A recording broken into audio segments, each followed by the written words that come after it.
Les comarques de Girona ja disposen a partir d'ara d'un nou servei de cures pal·liatives a casa per a infants, una atenció mèdica global que les famílies agraeixen molt.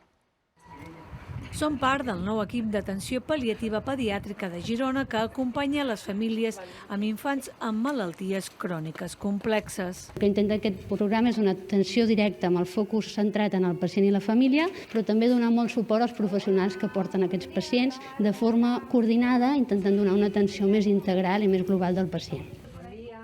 Bon dia. Com està, Evangeline? Hombre! Evangeline! Hola!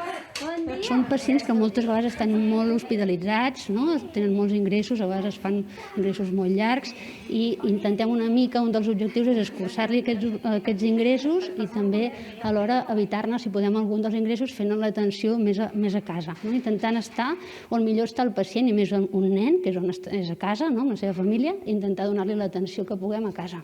L'Evangeline té 2 anys, ha estat ingressada 2 mesos a la Vall d'Hebron i ara ja és a casa.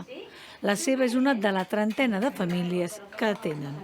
Saber que no tengo que andar con todas las máquinas, más ella, para mí es mucho mejor que vengan a casa y que estén, bueno, que están muy pendientes de ella.